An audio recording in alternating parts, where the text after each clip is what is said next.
Netherlands Antilles, which was the first step in reaching our ultimate goal of becoming a country within the Netherlands.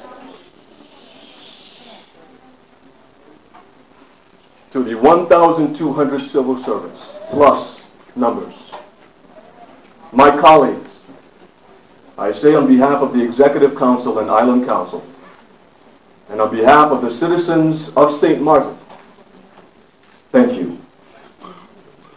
Thank you, for you have done it.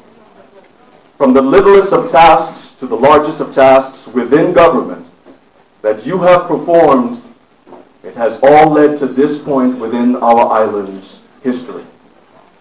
It has led to the leaders of The Hague giving St. Martin the long-awaited nod and signature of approval that you, the people of St. Martin, are ready. Ready to be a country within the Netherlands on 10-10-10. I stand at this historical lectern after dedicating 2 years in government, what I call baby years, in comparison to those who have come before me.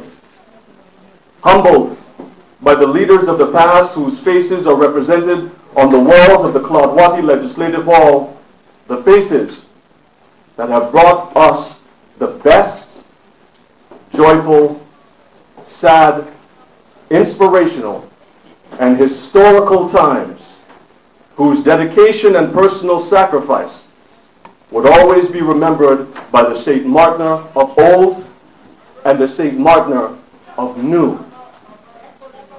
I stand here representing the many civil servants of past and present, humbled, honored, and ready to serve the people of St. Martin as we stand together, poised to become a country on 10-10-10. But of course, like any great team, someone has to run point. Someone must lead and forge the path so that others can follow. Please help me in welcoming that leader. Ladies and gentlemen, people of St. Martin, here to share with you the experience that took place on Thursday, September 9th, at the Roundtable Conference in the Netherlands. Please welcome Commissioner of Constitutional Affairs, William Marlin.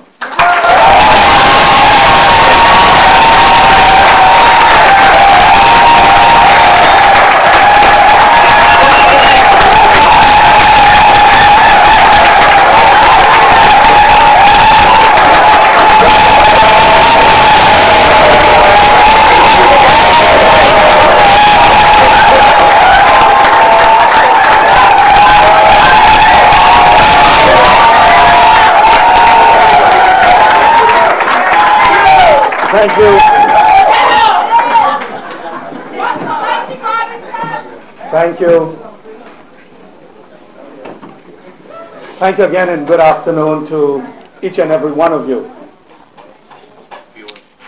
Protocol has been established, but since we are live on television also, let me say good afternoon to radio listeners and TV viewers. And welcome to each and every one of you in here.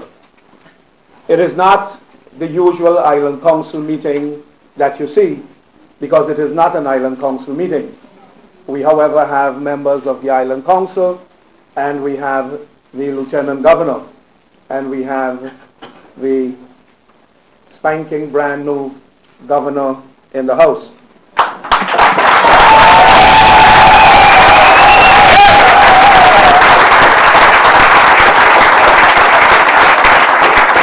I would also like to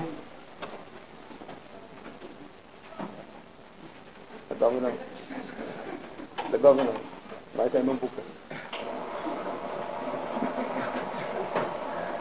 We'd also like to acknowledge the presence of the Deputy Prime Minister of the Netherlands Antilles, Mr. Roland Duncan, Minister of Constitutional Affairs. Also the Honorable Minister of Traffic and Transportation, the Honorable Minister Patrick Illich.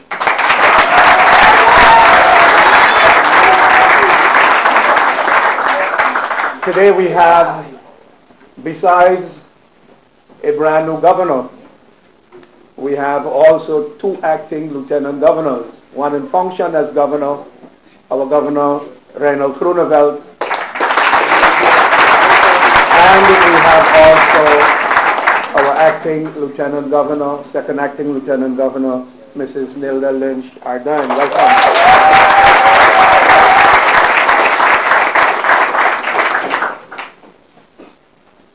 We also would like to say welcome to the leader of the Democratic Party, who was also on the delegation in The Hague as a member of the political steering group, Council Lady Westcott Williams.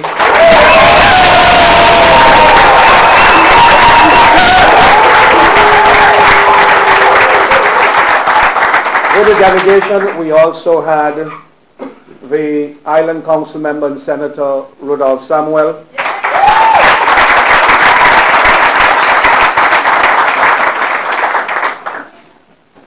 The man responsible for getting the constitutional train on the move in 2005, former minister and present advisor to government, Attorney Richard Gibson.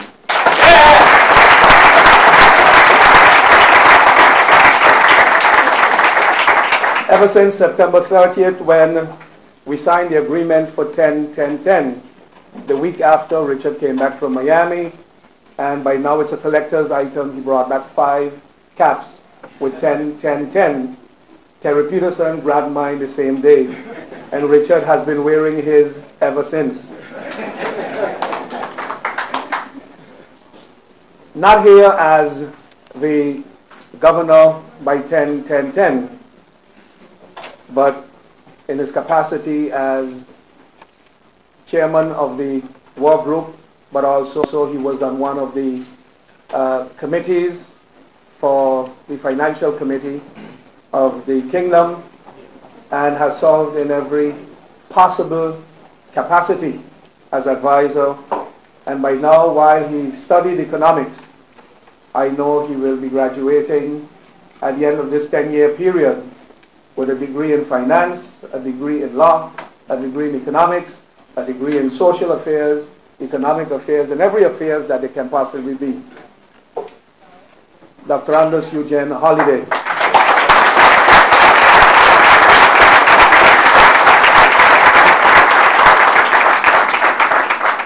A welcome also to all other members of the Island Council, Councilman Laveist, Council Lady Boncampo Malanos, Councilman Roy Marlin, George Pantaflet, commissioners and councilmen, they're brothers, but they're both Richardsons, Hyacinth Richardson and Frank Richardson, and our Commissioner of Finance, Mr. Xavier Blackman. We also have members of the, we call them the top brass of the police force, the new chief, Peter de Witte.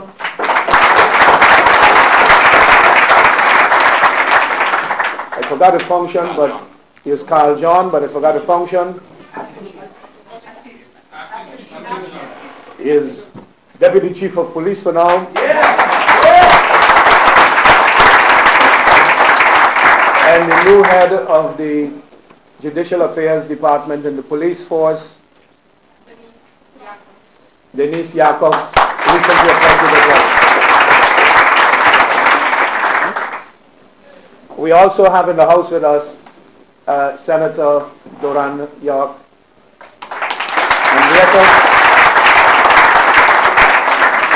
and to share in this joy, we also have a St. Martiner who has chosen to live on Curacao but work in St. Martin for the last 5 years, Mr. Miguel Alexander, who has been in all capacities serving.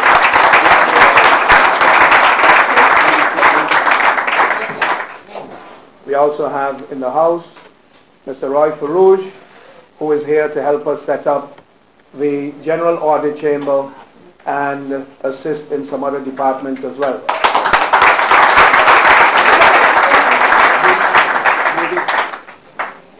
The Deputy Minister Plenipotentiary who flew down from Holland today to be with us, Mrs. Mavis Brooks.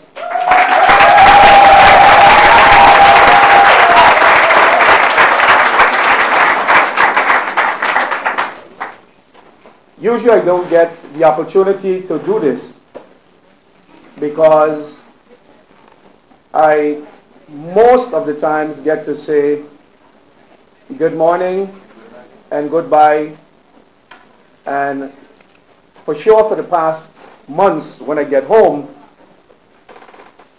she is fast asleep, so I hardly get the opportunity to say good night unless I wake her up.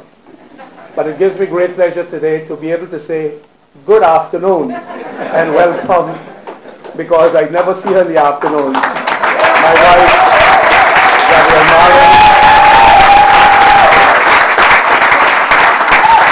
The rest of my family, Indira, Hakim, Echmelin, Onde, and we have a surprise in the house, Mr. Sherwin Pantoflet, who graduated cum laude.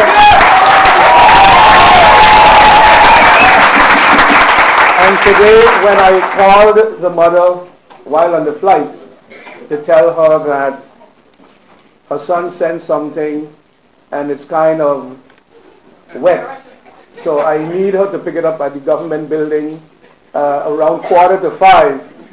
And after I had to hear how they broke into the house, unfortunately, yesterday, held up one of the sons at gunpoint. And I was not sure if I should put her through it. But when she showed up to get the soft package her son sent, she was pleasantly surprised to see her son in the house. So welcome, Sherwin.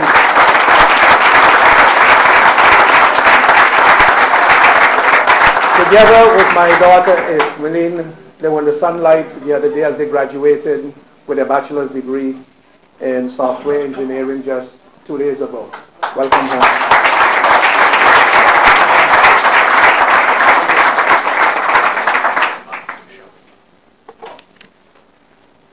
I'm reminded by my director of GIS that I have to introduce Sherwin's mother also. Mrs. Pantoflet, please stand.